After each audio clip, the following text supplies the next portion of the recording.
Hello, sir. Good day. How's it going? Killing it. Cool. You don't look convinced. Got no opinion. As the audience to which I perform most days, I think you should have an opinion. You should be able to tell when I'm killing it. Be like, dude's killing the game today. Look at him. No? Sure. Again, not really the rousing support I was looking for. Yes, Andrew, you're killing it. Thanks, babe. Appreciate it. So, I had some fantastic ideas. Yeah? I should have wrote it down when you offered me to write it down. Yeah, and what did you do? I said no. You had two suggestions on how I could copy it for you. Oh, yeah. And I didn't do either because they were so good. There's no way that I was going to forget them. And yet, where do we find ourselves today, my love? Forgot them. Yeah, 100%. So sad. They were so good. They were like groundbreaking ideas. What are we So left sad. with? So the B sad. column. Yeah. I'm so sad. It's just going on, carrying a little bit from a couple weeks ago when I asked about should we debrief the day before bedtime. Yeah. So sort of along those lines, but a little bit different, is should we tell our kids the world is a scary place? Yep. Okay. 100%. Nah. No. I think as the well-rounded parenting individual that I am and the man of the world that I am, What does that mean? I'm getting to a point here. The world is a scary place, right? Mm-hmm. But that scariness is typically hidden behind some pretty fascinating and interesting stuff. And that, to me, is the more important lesson. You have to approach everything with common sense, right? You have to, if you're traveling the world, are you stretching or are you doing like left eye, right eye? No, your beard is so uneven. Like on your right side, it's like 2 No, it's inches not. higher than your left. Zero chance that's possible. Okay. Why would you bring it up now, though? Because now for the rest of this episode, I'm going to be wanting a mirror. I just noticed it now. I'm sorry. Go. Tell me about the world. I'm actually curious. I think we're done here. I'm curious about the world No, but and the interesting things that like lay under. you can be scared of anything, right? You can live your life in fear of anything, and every so often in the darkest moments, I'm scared something's going to happen to the girls, right? I don't know what I would do if something happened to you and the girls. But you have to almost just ignore that, right? Because that's your brain basically trying to protect you from stuff that maybe doesn't even exist, right? So to me, it's more important to teach the kids that it can be dangerous if you create a dangerous situation or you don't pay attention to the situation you're in. Danger can be there, but it doesn't mean it's scary. Like walking down a dark alley in the middle of the night downtown with a guy 100%. with a backpack, Yep. putting a bandana around his face. And a Yeah, hoodie up. 100%. Don't walk down the alley. Yeah. And yeah, I mean, Jeez. the best thing is the kids know that. That's not an alley I want to walk down. I'm going to just keep moving, right? Meanwhile, their mother is like, let's I'm go pretty this sure way. the art installation's down here. It was not. Mom, We were 2 blocks danger. away from it. I don't want the girls to ever grow up fearing what's out there, right?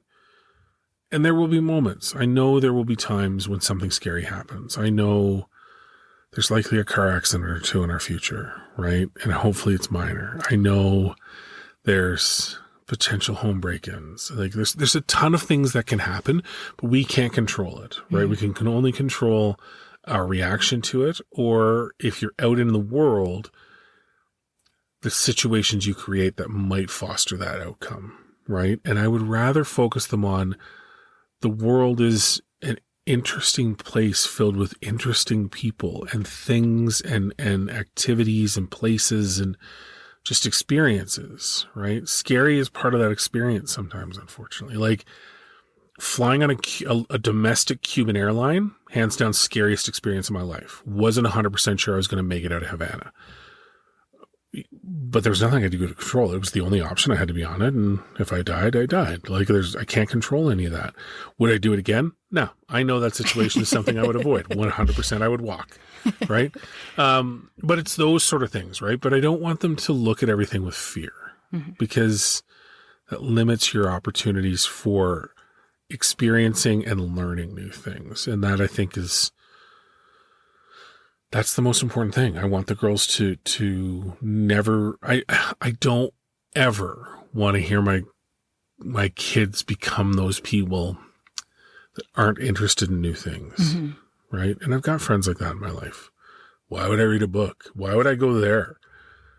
Well, because maybe something beyond the Circle K is out there that's a bit more interesting, right? Like go see, and I was that guy. I was going to say, you were like that. I was that guy, right? Like I had this weird, I got everything I need here. Why would I go anywhere? And it wasn't until I finally went somewhere that I'm like, oh, so that's what being stupid is. I should never have said those things because now I want to go see all the other things. Because you're bitter towards me when I left to go traveling. Well, there was different reasons there.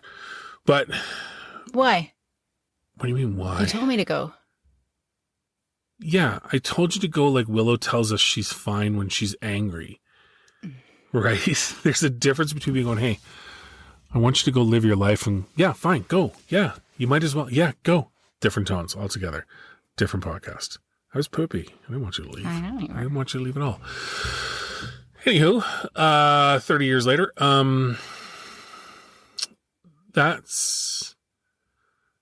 that to me is the saddest existence, is someone that thinks they know everything and doesn't want to learn anything new. Yeah. Right. And I think that in itself is a form of fear, right? Is a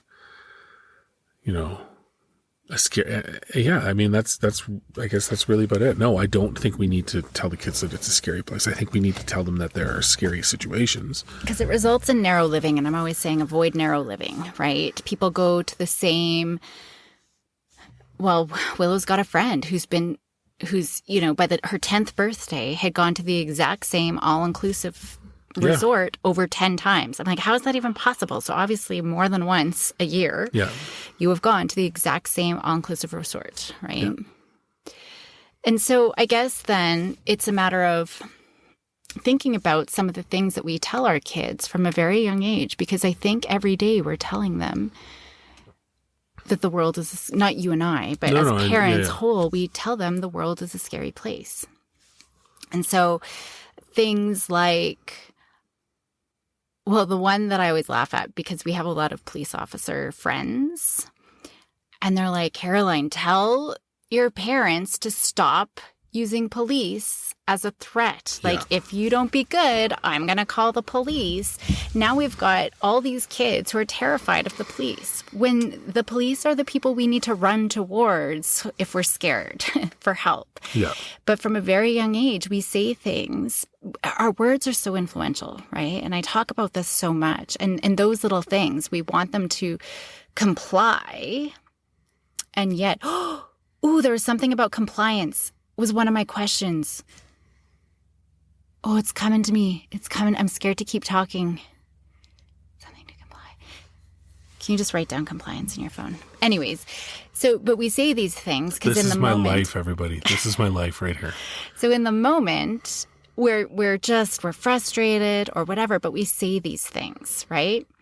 So that's a great one, right? Stop telling your kids that you're going to call the police if they are bad, or if they don't go to school, or if they're tormenting their sister, or, whatnot, because that's not the message we want to say. The reason I was thinking of this was just you telling Maya, and maybe, sure, the sea trains are scary and stuff is happening on it, but that's another example, right? Or one of her coaches. The Uber thing. Saying it's ridiculous, like, it's just Uber. So now Maya's terrified of taking an Uber because one of her coaches had said something. Which is hilarious, because this always blows my mind about children, is two of us, both her parents, the two she should trust the most in the entire world. No, Uber's fine. One person goes, oh my God, they're scary. That's it. She'll never look back on that. Well, because she thinks I'm ridiculous, because I am the mother who will lead them down the dark alley being like, here's a shortcut. This looks like adventure. Yeah. She's like, no, your adventures are terrifying and are going to get us killed. So that's She's not far off. She's not far off. Maybe a bit of drama. But the thing about the C train isn't that she should never ride the C train. And I think I clarified this previously. It's that I don't think she was prepared to ride, which is exactly what I'm saying, which is we need to teach them how to manage the situations they're going to put themselves into. It's not that she can't go on the C train. Like what? What do you mean, like what? Like what situation on the C train? And it's impossible to foresee every single variation of potential situations. But to be there the first time they see a meth head wandering around trying to spit on people and be like, hey, what do you think we should do in this situation? I think we should get out of here. Yeah, great. Bingo. Let's get out of here. But not if you're like down by the old science center. You don't want to get off there. No, it depends. Or like deep northeast. Like, I mean, the thing is, we've had a more recent example of an uncontrolled situation that was scary, right? And there was no preparation for it because how do you prepare? Well, maybe there was because she handled it brilliantly. What was the situation? That was the intruder in the hotel in Edmonton. Oh, yeah. Right? Yeah. That's not something we can teach, but she used insanely good common sense to get her friend in there with her, to keep distance and to get them out of the room, right? Yeah. She was really smart about how she handled it. That's the sort of thing that shows me that we've had the right kind of conversations where she didn't freak out. She wasn't cowering. She wasn't winning. She just like her radar went off and this isn't right. And I need to try and do something to make this a bit safer. Mm-hmm. That's all I mean, right? It's not that they can never ride it. It's not that they never should. It's that if we threw them onto the C train and that meth head walking around spitting on people, and I'm using that example because it's a specific example from last week, that will keep them from ever riding it again. Right.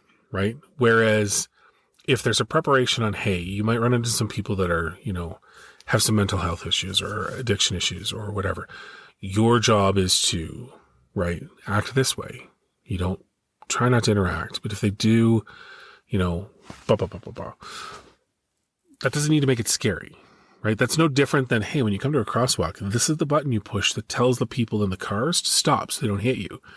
If you don't push that button and you walk out of the street, pretty good chance you're going to get hit. It's the same sort of lesson. The crosswalk isn't scary, but there are things about it that if you don't know could turn out badly for you, right? It's the exact same thing.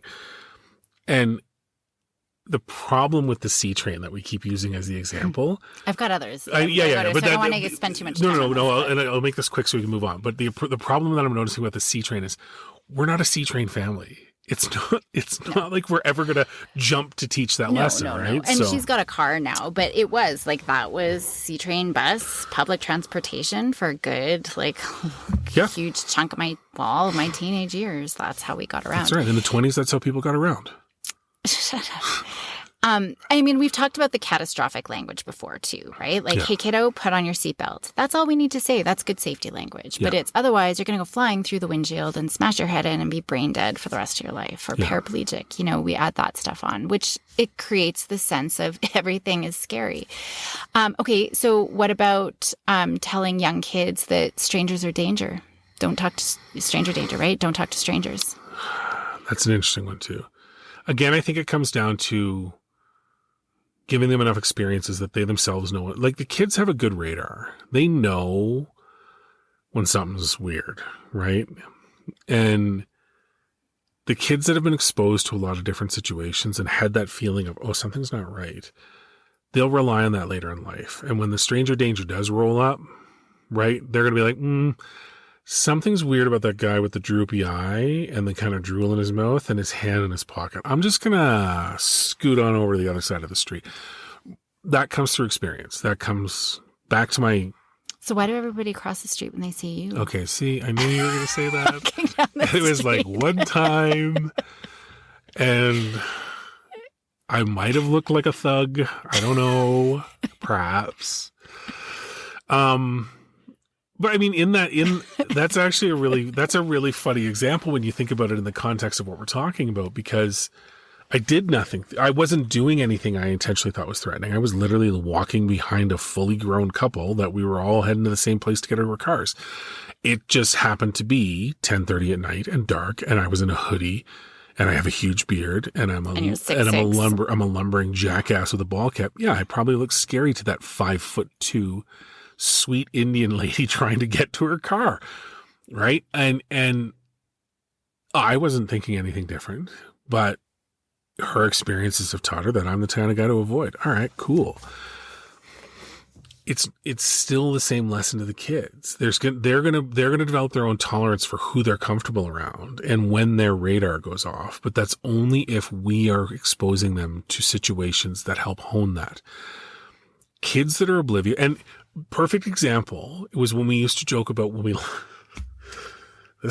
We're really killing it for the examples of how great we are at parenting. But this is why we started the podcast. But in Philly, when we lost the child, twice. Once at the Chicago airport. And once in a Burlington coat factory. And once in the hotel. That was her. She got on too quick. She hit the down button. We weren't ready. That's on her. No, but in the store. And she was like 3. Actually, she must have been 4. She was just over. Yeah, she just turned 4, and Willow was just over 1. No, she was 5 because Willow just turned 1 for that trip. Okay. But anyways, when we were at the store, just with those small things, like the hotel had happened already, and I'm sure you probably put her in peril prior to that, but you always joke. And if you watch the kids, not so much now Maya, because she ignores us, but when the kids were still heavily reliant on us, you did hone their whole, where's mom meter? Oh, yeah. Right? Like you would literally just, I'm done with my thing and I'm moving on. And the kids they developed a radar of something's not right. Mom's not around. And mom's gone. And they would take off. Actually, I did. Yeah. From the minute they could walk, I would down a grocery store. I would just keep going. Yeah. And they had to And there were it out. times I even hid just to see. Yeah. Maya was clueless. She would keep walking, but it would eventually be like, oh my gosh, and retrace. And Willow learned quick though. Willow learned very quick. And I think that's an example of those lessons, right? Us taking them traveling, which is our thing. We like it as much as we can. You making them find the airport, like the airline we need to be on, or the gate we need to be at, or the street. Yeah. That's how you take the scary out of dangerous, if that makes sense, because the danger is still there, but we're teaching them how to navigate situations that they're going to come across in some example when we're not there. Mm-hmm. They'll have that innate sense of this doesn't feel right? This doesn't feel like the time that we had this experience. Mm-hmm. So I'm not comfortable with this and I'm going to make the decision to do this. It's like when Maya was little, she was the sweetest, most naive, most kidnappable child on the planet. But she needed that skill more than anybody else, mm-hmm. right? Because of that. She has it now. She knows when something's shifting, right? When a situation's shifting, or perfect example is the house party she was just at a few months ago, right? She went in, everything was cool. There was a bit of stuff going on between an ex-boyfriend and a boyfriend and a girlfriend.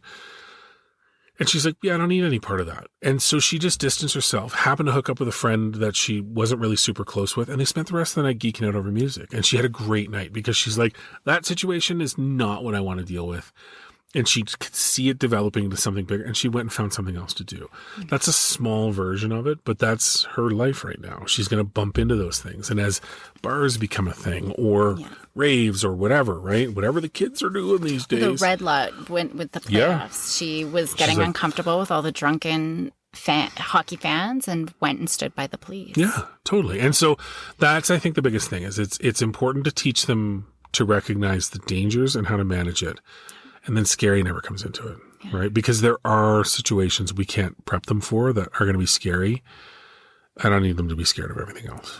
And I think being specific, so going back to stranger danger, because I think kids get confused. We say, don't talk to strangers. And yet we go to the grocery store and we're talking to people in line and then the till person. And like, how do you start? It just gets so blurry. And then all of a sudden, and you see kids, they forget the minute there's now a puppy and I'm talking to you.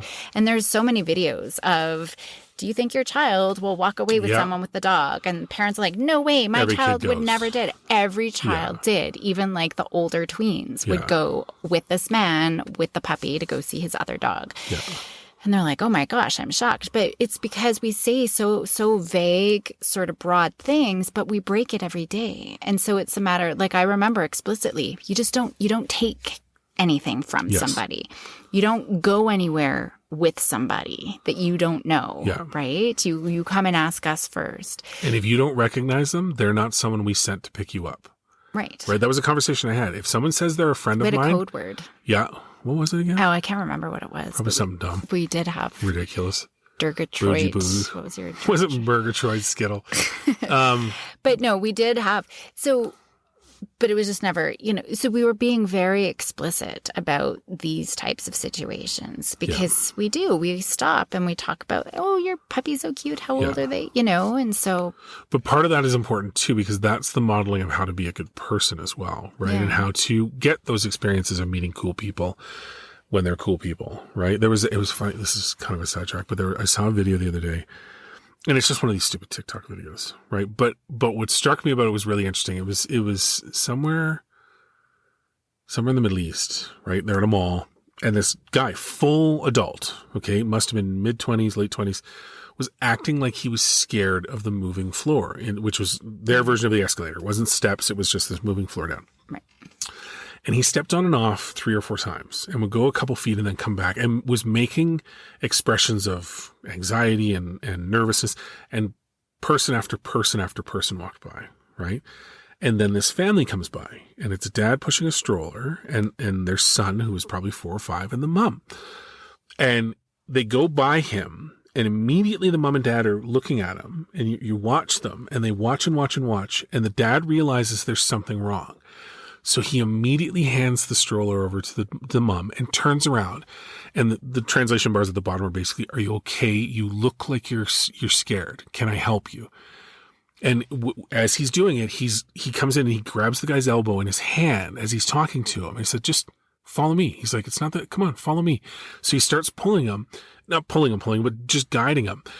And the guy is still playing the part of, I'm really scared. And the guy's like, no, you don't have to be scared. He's like, it can be scary and whatever, blah. Well, this is the part that was really impressive, was out of frame, who comes wandering in? But his son. And his son comes up and realizes what his dad is doing and puts his hand on him. He's like, it's okay. I'm here now. Saying almost verbatim what his dad was saying, right? The modeling was insane. And the dad wasn't doing anything other than what he normally done. But it was just, it's that importance of modeling, right? Of the behaviors and the type of person and how you want to deal with situations. That kid, as soon as he realized his dad was trying to help someone, didn't even question it. It was like, well, we got to help this guy. And he just wandered in and helped. It's the same thing in trying to avoid the scary stuff, right? Yeah. It was a really cool thing to see. And my skeptic brain tells me, oh, it was probably scripted and whatever, but it was still a sweet kind of lesson. So it's no different than trying to do the same things, because I want the kids to be able to see that behavior. Like Willow, it drives Willow, because she was teasing me at the dog park yesterday. You're always talking, you'll talk to anybody. I'm like, yeah, I'll talk to anybody. You never know who's cool, right? And she's like, but she gets annoyed when my mom does it. And I'm like, but it's the same lesson. Right? There's no reason not to meet people and enjoy people's company. Just know when that person's maybe not someone you want to hang with, right? And get out of there. Right. So that's the modeling. That's a day-to-day issue. So anyways, sorry, that was just in thinking of when we're talking about puppies, that, that's one of those times that you and I absolutely break that rule. But I think it's an important situation to break, because it shows different skills and different modeling and different relationship things, right? Yeah. So I think it's just a matter, I was just crying there a little bit. A little bit. Because I love those kinds of stories, and I think that that's so important, 100%. Right? And so that's what we need to be telling, that the world, there's pockets of danger here and there, but the world is an awesome place, and people are awesome, and we want to, I think we're just so disconnected from each other, even within our own families, and from everybody else, and, that piece. Well, even this morning, your mom, the sweet little grandma, said hello to 2 girls, and the 2 girls and then went away, right? They were happy until a stranger talked to them, and then they were just left, and so it's like, oh, so and we see, I'm just trying to think, I had a bunch, but I think we're probably getting close to time now, but we do. We're always telling kids scary stories. Mm-hmm. Don't eat, your candy. There might be razor blades in it, or like all of those sort of things. Actually, Willow was just telling me something the other day, just these sort of myths, right? That everybody like just gets hung up on. I'm like, kid, like there's no truth to it. Yeah, it's folklore, right? Yeah. But that's an old school method, right? Like keeping the tribe safe was easier if they thought there was a lion out there. Yeah. Right? Yeah. If there was a bear in the woods, that's how you got safety in numbers, was fear.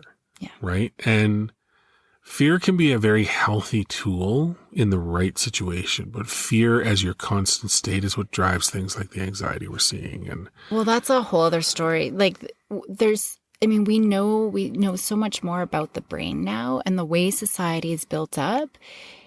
So our brain was built to look out for danger, to keep us alive. But now capitalism has capitalized on that and has created a world now that's going to kill us. Mm-hmm.